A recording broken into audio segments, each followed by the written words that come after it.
Welcome to the Touch MBA Admissions Podcast. Do you need help figuring out which schools to apply to or how to get into the world's top MBA programs? Hey, you're not alone. Join thousands of others on this podcast and on our site, touchmba.com, as they seek the admissions edge. And now, here's your host, Darren Joe. Welcome everyone to the Touch MBA podcast. This is Darren here. It's our 25th episode this week. Wow. Thank you so much for your support. We've been downloaded in over 60 countries, and a number of you, dozens of you, have come to touchmba.com to get help with picking the right school for you.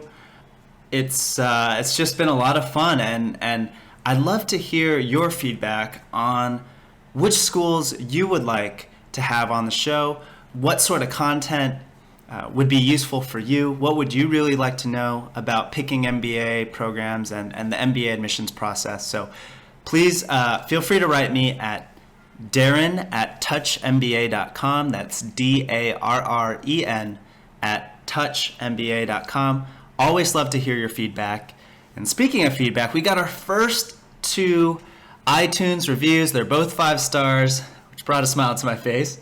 The first came from Derek in NYC, who wrote, "Great MBA tips and network." And our second one came from John SP, who wrote, "A wealth of information exists here. This podcast merits a listen."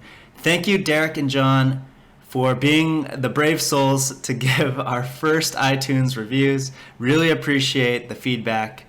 So without further ado, let's jump into this week's episode with the MIT Sloan MBA program. And today we're going to be talking to Mr. Jeff Carbone, who is the Associate Director of Admissions for MIT Sloan School of Management. And did you know that MIT alumni have created more than 25,000 active companies, generating annual revenues of over $2 trillion, which would make it the equivalent of the 11th largest economy in the world. So that's just a really amazing stat about MIT, and I'm just so excited to have Jeff on the podcast to learn more about the Sloan program. And Jeff's background is actually in admissions. He worked in undergrad admissions for Babson, which is a top school in the US, and also for the Fletcher School. And he also led global recruiting for Bain for some of the top business schools on the East Coast. So he's closely tied into business school, admissions, recruiting. And so he's a great person to have on the podcast. Welcome to the show, Jeff. Thank you very much for having me. So Jeff, let's get straight to it. What makes the MIT Sloan MBA unique from other business schools? Yeah, so there are a few things that really differentiate MIT Sloan from some of our peer schools. One is that we're not just an MBA program at the school. There's 4 other degree programs that are here, that are on campus studying together in conjunction with the MBAs, that are also taking part in the clubs and organizations at MIT Sloan. So it's really expanding the network outside of just that MBA program. So we have a 1-year Master of Finance program, which is geared towards early stage finance professionals, people that are half of the classes coming directly from undergraduate studies, half of the classes coming with about average of 16 months of experience. We have a 1-year Master of Management Studies, which is a degree that complements someone who's received an MBA or similar degree at a non-US institution. We also have a 1-year Sloan Fellows program, which is an executive program that's a full-time program on campus. And we have an executive MBA part-time program as well. So all of these 5-degree programs are on campus together, some taking classes together, also clubs and organizations. It's a great way to sort of expand your network or get to know people in various stages of their careers with many different backgrounds. That's one big difference. A second, I guess, is the curriculum. We only have the MBA students have a 1-semester core. So all of the degree programs at MIT Sloan are extremely flexible. But the MBA in particular, 1-semester core with three semesters of choice. So if that sometimes scares people to have all that choice. So we do have tracks available. A finance track, entrepreneurship and innovation, and enterprise management are the 3 tracks, as well as 2 certificates, healthcare and sustainability. And you can take certificate programs along with tracks or separate of the tracks. But no one has to choose any. So you can design your own curriculum, or you can choose to take part in one of those tracks or certificates. It's totally up to you. And the third thing I would say is the benefit of being at MIT. We are the business school at MIT, but we are in the heart of MIT's campus. And there's a lot to take advantage of with that, from taking courses outside of MIT Sloan to at the engineering school, at real estate, the media lab, to being part of clubs or organizations at MIT. Like the Energy Club is one of the biggest clubs on campus, and they put on a big conference each year. So a lot of the Sloan students will take advantage and become part of that.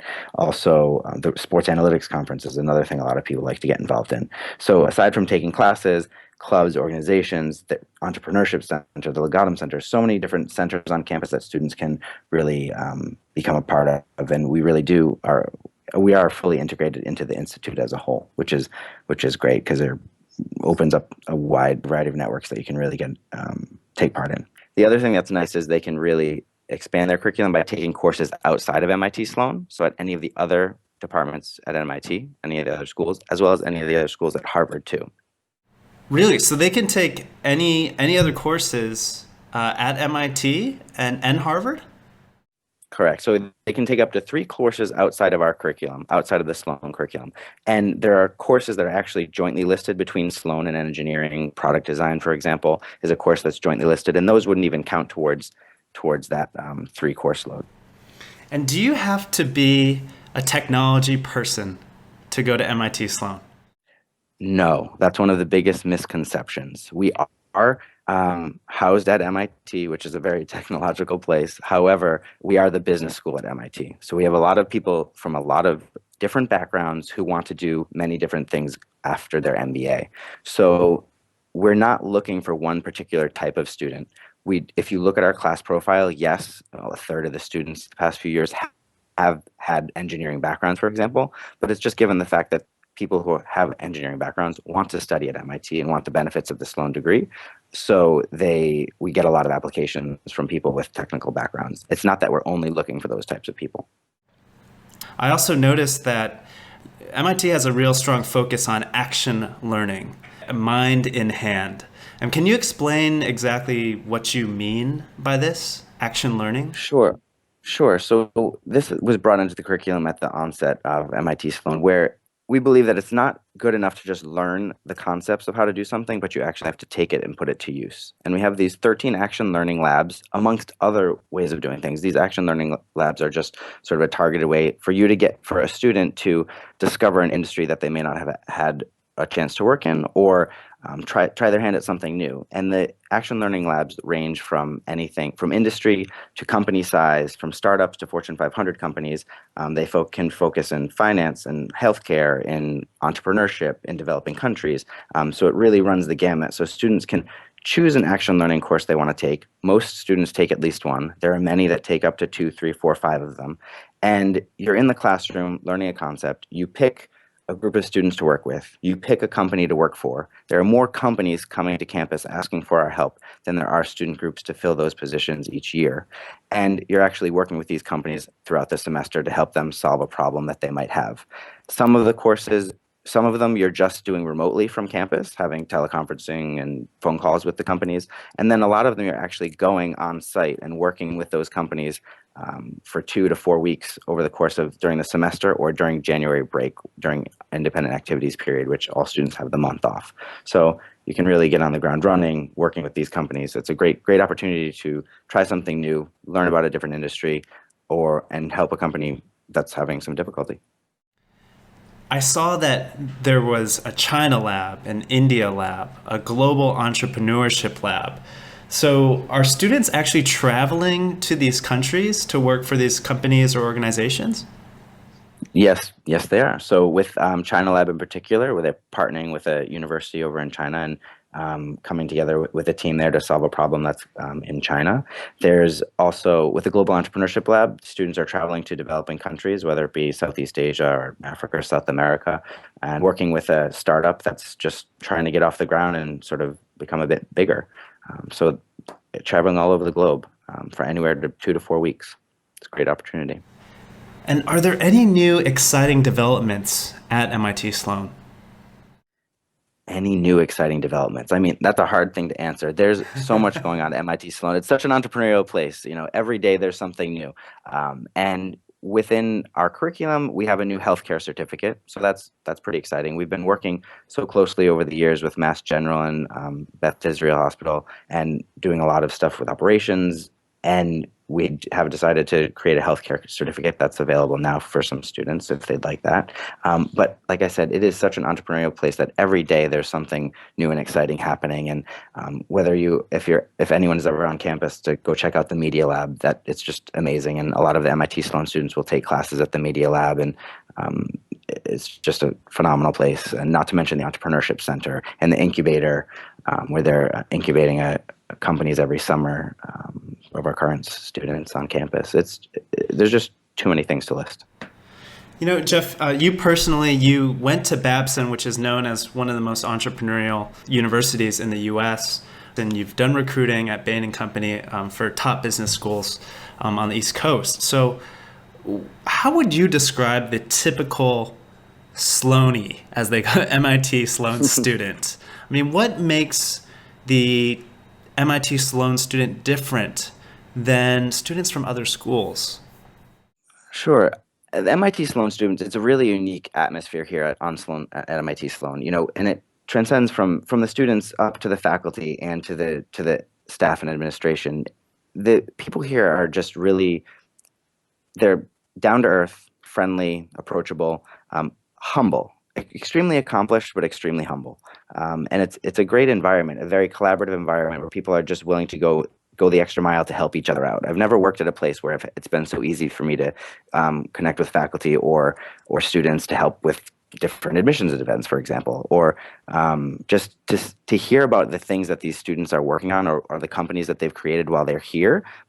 And you find out about it more in a backwards way. It's not them just, being showy and talking about all these great things that are happening. It's more of it's extremely humble environment. Just good group of people. MIT has this great entrepreneurial reputation, and the great stat that I mentioned before about so many MIT alumni, creating companies and creating so much value in the world. But a lot of entrepreneurs maybe doubt the value of getting an MBA when they want to, say, start a company. What would you say to candidates who are interested in entrepreneurship or are really want to start a company? Would you have any advice for them? Whether they should get an MBA or, do their own thing? Sure. It's always a tough question. And we get this question all the time from those entrepreneurs that attend our events. And it's so personal for them. It varies by person. And I always tell people, just weigh the benefits of an MBA degree. You're going to learn a lot. You're going to be surrounded by a lot of like-minded people who are going to blow your mind.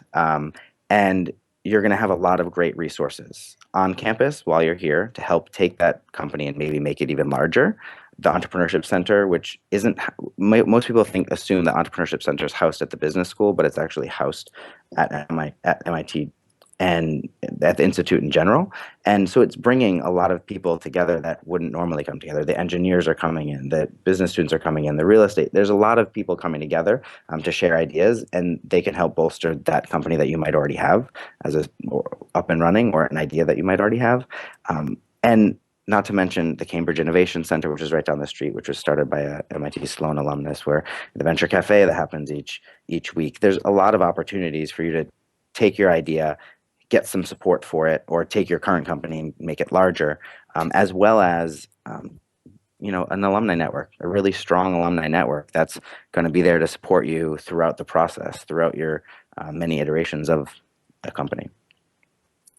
And why should candidates get their MBA in Cambridge, of all places? Because it's an amazing city. I mean, we're right. Yeah. First of all, MIT Sloan is in a beautiful location on the river, Charles River, overlooking the city skyline of Boston. It's just an amazing place. But Cambridge, Boston, it's the academic hub of the world. So many colleges, so many universities, research, science, technology, banking. It's so many opportunities and so much to learn from here in the city. And also, it's the beautiful Northeast, and it's so easy to get anywhere you want to go in the world. I mean, half hour, 3 hours to New York, up in the White Mountains for a little break, a couple hours drive. It's flights to Europe in no time, West Coast, anywhere you want to be, you can hop there quite easily. And do most graduates from the MIT Sloan School stay on the East Coast, Northeast? No, I mean, yes, there's a typical, a lot of people going to New York, a lot of people going to San Francisco, but there are people going all over the world.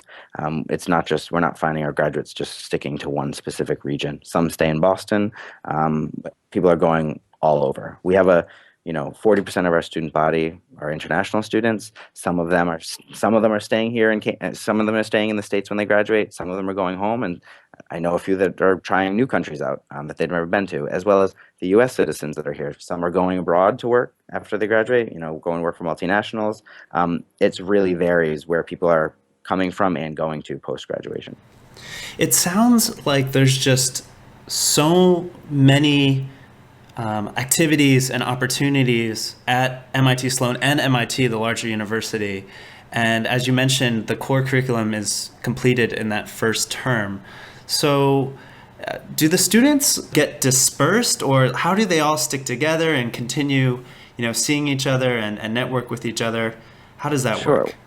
Yeah, so after that core curriculum, when you have we divide the class into oceans, and then Oceans. that's your yes. So there's the different oceans, and that's your cohort that you're with for that first semester, and then the students are broken into core teams of 6 to 7 students, and they form a nice bond there. After that first semester, yes, the core team is sort of disbanded, but a lot of people stick together. Some people have similar classes together. I've heard alumni on the road tell me that they have reunions with their core team every couple of years, meeting in a different location. So they inherently just stay together. And also with the oceans, everyone sticks to that ocean throughout graduation. So whenever there's activities and such, the ocean is your ocean for the time you're at MIT Sloan. You walk out at graduation with your ocean as well. So they're stuck together that way. But the main thing that I'd say is we aren't a very large school. There's 400 students in the MBA class, in one MBA class. So you get to know everyone quite well. And it's a small campus. We're right around, MIT Sloan, 3 buildings right next to each other, or 4 buildings rather. And you see each other often, and you're on campus a lot, and there's a lot of activities that happen in the evenings that people are attending as well. So it's a small, tight-knit community. It's pretty easy to stay in touch with each other. And are there any misconceptions about the MIT Sloan School of Management when you're traveling around the world and recruiting students? Is there anything that you just wish more candidates knew about the program? Yeah, so one of the biggest misconceptions, which we mentioned, is that people think that they have to have a technical or engineering background in order to attend the Sloan School. That's one, and that's just not the case. The other thing is that we are a business school. We're the MIT Sloan School of Management. It's the School of Management at MIT. We have a diverse class that is coming from all different backgrounds, not just the technological backgrounds. And yes, there are a lot of opportunities post-graduation in those areas, but we still have a lot of people going into consulting and banking and marketing and all the other traditional fields that you see coming out of a lot of other programs. So that's one of the biggest misconceptions, is that we're sort of focused on a specific engineering type of background. Or on the flip side, I hear from a lot of engineers that we don't want engineers, so it's harder for them to get in, which isn't true as well. On that note, what type of candidate is MIT Sloan looking for? Sure. We're looking for the best and the brightest. We're traveling around the globe each year, meeting with a lot of different people. And we're looking for those that aren't scared to step outside of their comfort zones, that are willing to take risks, that are leaders and team players, and just a well-rounded people. Yeah, and as you mentioned, over 40% of your student population is international, and which is quite high for a U.S. business school. And I was wondering if this was a conscious push by MIT Sloan to recruit more international students, or is it just naturally what sort of shaped out based on your admissions criteria? So we've had a pretty high international population for a long time, and it's pretty much falls that way. It's sort of a direct correlation with the number of applications. It's not that we're pushing to try and admit more international students. It's just that's the way the applications fall. I noticed that you only have 2 essay questions that are 500 words each. And you're looking for, like you said, people who are taking risks, who are leaders, who are very, very bright. How would you recommend they communicate these traits to you through the essays when they just have 2 essays to do this? Sure. So we're very data driven in our approach to reviewing applications, and we're looking for a few things in these essays and in the recommendations as well. One thing that makes us a bit different is that we focus on your past, not your future. So an applicant's past, not their future. So we believe that the best predictor of your future success are your past experiences. And we like to see examples that are current. So the past 3 years that examples in your essays, examples from your recommenders, stick to the past 3 years and let us know about you. We divide the process into 2 pieces: your demonstrated success and personal attributes.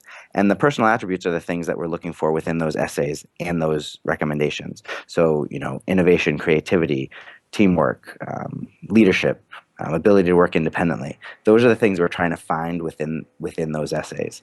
And we pull those out to help us sort of score your application.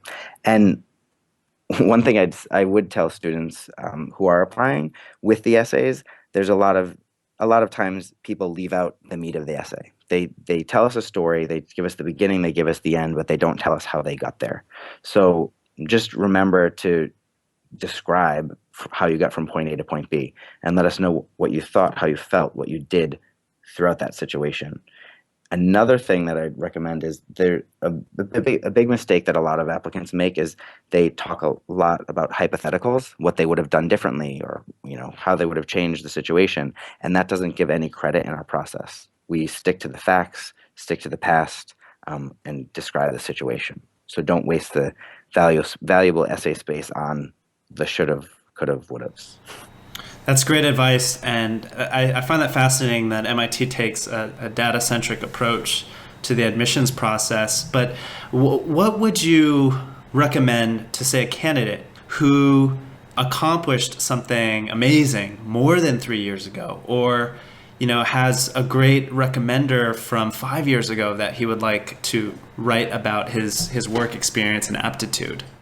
Sure. So that's a judgment call based on that particular applicant. And I would usually tell applicants, if they feel that it will make a world of difference and they need to have that as an example, or the recommender, that's their prerogative, their decision. I know for a fact that if they don't have anything in the past 3 years that's as impactful that they've done, that's as impactful, that would be a concern for us. So I would always err on the side of keeping it more relevant and closer in the recent past. The other thing that you could throw in is that we do have a supplemental essay that they can choose to do. It's optional. No one is required to do it, and it's not held against you if you do not do it. And it can take the variety of forms. It could be an essay, it could be a PowerPoint, it could be a video, it could be whatever the applicant wants it to be. And if they wanted it to be something from their past, letting us know something amazing that happened, that's great. Throw that in there. If they wanted to be something about something recent at work that they've done that they haven't already spoken about, or that they wanted to expand upon, they can do that. It could be totally something different, and just let us know more about who they are as a person, their creative side, and their background. So they can take whatever approach they'd like to it to let us know more about them. Jeff, you beat me to my next question, which was that optional question. The admissions committee invites you to share anything else you would like us to know about you in any format. And I think that would both really scare a lot of people and excite a lot of people at the same time. So, you're giving so much latitude, right, to your candidates to tell you guys their story here. And could you give any examples of an impactful answer to this question? Not that our audience should copy these, they should do their own thing, but just to give a little guidance here. Sure. There are a wide variety of examples that we have received in the past year, and I I hesitate to give examples because I find that sometimes people will then feel they need to copy those specific examples. But I can honestly say that I've been impressed by, work examples. I've been impressed by artistic examples of, someone writing their own music and playing or whatever. Professional dancers. I mean, anything. It could be anything from that person that person's passionate about. What do you love? Who are you as a person? What makes you you? And it could be something very business driven. It could be something more artistic. It could be anything. And I've been impressed by all. It's not just one thing or the other. Great. Okay. As long as there's no karaoke superstars submitting their videos, right? Yeah.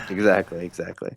And I would say the wow factor is always impressive, but it is still a professional application. So keep that in mind when you're creating some of these things. Good.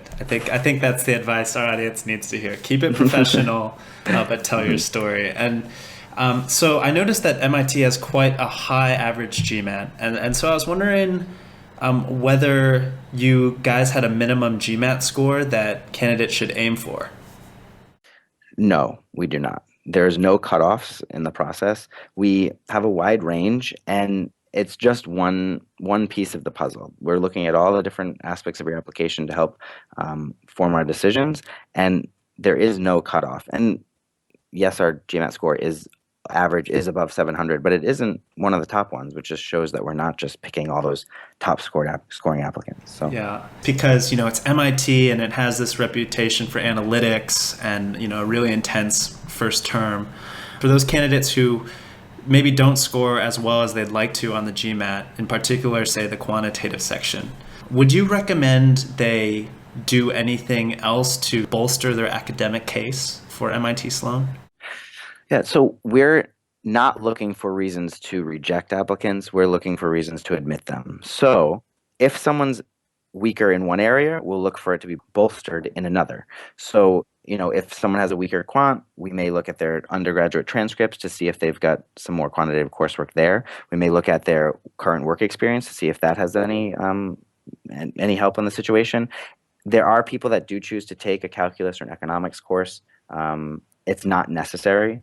If for some reason we admit someone and we feel that they are weaker on the quantitative side, we may ask them to take a course before enrolling in the class. So it's a personal choice. Either way, I wouldn't say one or the other. Right. Okay. So, but your point is clear. Give the AdCom evidence of your strengths and really how you can impact the community at MIT. And MIT Sloan has 2 deadlines. And of course, that the eternal question of, do candidates have a better chance if they apply in round 1? Mm-hmm. So the answer to that question is, over the years, pretty much the application pool has been divided in half between round 1 and round 2, pretty close to half and half. And we haven't really admitted more from one round over the other. Slight higher acceptance rate in round 1, slightly higher, but not much at all. And the reason there is that we're not constrained by numbers. We have the opportunity to admit as many as we want, but we do keep in mind that we have a big round 2 pool as well. One of the advantages to applying in round 1 is that if you are waitlisted, you're then reviewed again in round 2 with the round 2 applicants. And we do admit people that were waitlisted in round 1 for the round 2 as well. Great. Thank you for that. Yeah, just direct advice. And if you could share with our audience 3 things that applicants can do to improve their chances of admission if they're super into MIT Sloan. When you're looking at an application, is there anything that just instantly, turns you off to a candidate or turns you on? Do you have any advice there? Yeah. So this may sound a bit simplistic, but one is answer the questions that we ask. So sometimes you'll see that applicants will take an essay that they used for another school and sort of repurpose it for MIT Sloan. And it's really evident when that happens. So answer questions that we ask and stick to that. Don't tell us what you think we want to hear. Be genuine in your responses. Don't just, read a blog and this person wrote about that and okay, well, I'm going to write about that too. People can write about anything they want and just be genuine in your responses. And we want to learn more about you as a person. And the last thing I'd say, pick recommenders who know you and can speak to your accomplishments.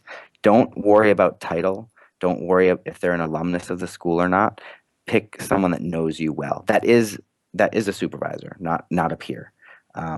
And stick to that. And with the recommenders, sit down with them, talk to them, give them time to write a good recommendation, and ask them if they actually have time to write that recommendation. I even go so far as to say is ask them if they're going to write you a good recommendation, and sort of vet people out that way. Great tips there. And if we could talk about financing the MBA at MIT Sloan, what percentage of your class is awarded scholarships, and can you let us know your average scholarship amounts? Sure. So each year, between 20 and 25% of the class receives some sort of scholarship. They vary greatly in amount, and it's awarded by a fellowship committee. And there's a few of us that sit on that committee, and we're looking at merit and diversity in making our awards. Got it. And what exactly do you mean by diversity? Every aspect of diversity, from region to background to industry, everything. Great. And does MIT have need-based scholarships? No, they're all specifically merit-based scholarships. There's also, every applicant is reviewed for scholarships when they apply. Every applicant's reviewed for it. There's outside scholarships that applicants can apply for separately from the institute. For example, the Legatum Center you can apply to scholarships through that center, and they giving money for those that are interested in working in developing nations post-graduation. So there's different opportunities where you can apply separately, but within our process, you check off boxes on the application that you qualify for, and then you're reviewed for merit-only scholarships. We only offer merit. And for non-U.S. citizens, we do have loans offered that do not need U.S. cosigners. Oh, fantastic. And those are directly from MIT or? From the credit union, yes. Wow. So that's a great opportunity for the international students at MIT. And Jeff, how can applicants improve their chances of winning a scholarship at MIT Sloan? Well, all the applications are reviewed for merit-based scholarships. It is merit-based, so be great and be strong and within the pool. That's the only advice I have there. But there are other opportunities for students to get involved on campus, and such with teaching assistants is a big part of MIT Sloan, where students actually get discounted tuition to be a teaching assistant for a professor. So that's a good way to actually save some money as well when you're on campus. Oh, and how much responsibility would they need to take as teaching assistants? Is it for an entire year or? It's typically for the semester. Sometimes it depends on the professor and what courses they're teaching. It could be half semester, full semester. There's multiple courses, many courses. Some students TA for more than one course, and they're just responsible for assisting the professor. They're not teaching classes or anything like that, but they're holding reviews before exams or after classes, just to help out the students who might need some extra help. Got it. Okay, great. And if we could talk about the career opportunities for your graduates. I saw some conflicting things online that, MIT Sloan, I believe, was ranked #1 by the Financial Times for the diversity of recruiters. But I also saw that some Sloan graduates were complaining about how, the school has such a reputation for analytics and supply chain management that it's hard to sort of break out of those roles. I guess I was just curious about what the reputation of MIT Sloan graduates is in the market, and what are the unique advantages that MIT Sloan students have. Sure. I mean, I would say that in the market, it's an extremely valued degree. If you look at the job placement statistics, we have one of the highest job placements of all of the MBA programs post-graduation. I'd encourage everyone to go to the website, look at the career reports for the past years. They're great detail of where people are going, what industry they're going in, what are the top companies recruiting, and there's people are going into a wide variety of fields. Yes, there's always the consulting and the banking, and because we're MIT, we may have some more technical companies recruiting on campus and giving you many more of those opportunities. But it does vary, and there's a lot of opportunities right here on campus. Great, and I'll be sure to link to that career placement report, so our audience can see that. And how many full-time international students actually stay in the U.S. to work? It is so variable, it depends what applicants want, what these students want to do post graduation. There are a lot of people that are going to work for multinationals and may stay in the U.S., and that's very easy to get sponsored and stay in the U.S. to work when you're working for these large organizations. For those that are looking at smaller startup type companies, it's a bit more difficult to get a sponsorship from these smaller startups that don't have as much cash. So each year it really varies. And there are people, there's a lot of U.S. citizens going abroad to work. There's a lot of the internationals staying here in the U.S. It varies so much year over year.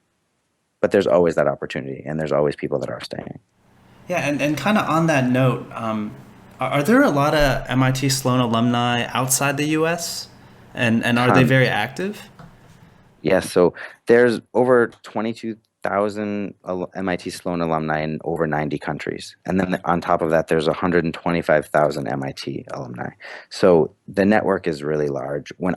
Like I said, I've been to 5 different continents in the past 4 months, and all of my events I invite alumni, and I have most countries a big group of alumni in the room at our Sloan on the Road presentation. So I think that's a great way for prospective students to meet alumni, is to come to some of our events that we're hosting abroad. Great way to see the network in action. Yeah, and I'll also link to your events page as well. And how would you suggest that candidates contact students and alumni of the program? Yeah, so the best way for them to get a better feel for the program and to learn more about it, one, if the opportunity arises to visit campus, it's a great opportunity. You do not have to have visited in order to apply. It does not have any bearing on the application, but we do offer visit programs in the spring and the fall. They're called ambassadors programs. They can be found on our website. A great way to get in touch with our alumni is to come to one of our events on the road, whether it be a career fair, whether it be a fair or our Sloan on the Road presentations. We have alumni at all of our events. We also, if you're interested in speaking to students about specific topics, I would suggest go to the clubs pages on the MIT Sloan website and find a club that interests you, whether it be industry specific or regional, and reach out to the students through that venue. And then also keep an eye out, because I'm in the works of making a more interactive way to connect with students and alumni. So in the future, keep an eye out for that. Great, yeah, because I think there's such an emphasis from the top schools on fit, right? And I think a big problem I see with a lot of candidates is that they go to your school website, and they try to learn more about the program. Maybe they go to an event or two, but how else can they really understand, what makes the school tick, and really understand the culture, so they can, prepare the best application, or even decide whether to apply, right? Mm-hmm. Yeah. Without visiting, the next best way would be to connect with the students and connect with the alumni, because they're the real ambassadors for the school. And all schools are great schools. You're going to get a great education no matter where you go, but there is a right fit for everyone. And every school is a bit different that you're going to be looking at, that students will be looking at. And I always, if it is at all possible, do try and visit, walk on campus. You're going to feel very different in each school that you visit, from the faculty to the students to the buildings themselves. But overall, there are so many great schools out there. There's a great place for everyone. Yeah, and I forgot to ask you this question when we were talking about careers, but can you let us know some ways in which the MIT Office of Career Services helps MBA students find their target jobs and internships? Sure. The Career Services is an amazing office on campus. They're one of the largest at MIT Sloan, and they work so closely with the students, from just career counseling to career core in the first semester. They're available to meet with students one-on-one to help them get their, become more targeted, and just work with them to help set them straight, basically. But also on-campus recruiting, around 60% of the student body finds jobs just through our on-campus recruiting. There are also career fairs, the alumni network, which I mentioned before, over 22,000 Sloan alumni alone that you can connect with and meet with. And then there's various types of networking events that take place through treks and tours, both in the U.S. and abroad, when these tours and treks happen. So Great. And just kind of to end on a personal note, Jeff, you've worked for Babson and Fletcher. What has amazed you the most about being at MIT Sloan more than anything? You've been there for a little over a year, right? Yes. So I think the thing that has amazed me most is the community in general. It's such a supportive place, and there are so many amazing things happening. And from at MIT Sloan and companies being started to the Media Lab, where all craziness going on, and it's this group of people that are so down to earth and friendly, but so accomplished in doing such good things and so approachable. I think that's what I found the most shocking since I started here. And what is the Media Lab? You've mentioned it a couple times. The Media Lab is this amazing place on campus. Founded in 1985, and it's people working on a wide variety of things, going like sort of just breaking boundaries, disruptive technology, unconventional thinking, and trying new things. So there's research faculty, there's staff, students can take classes there.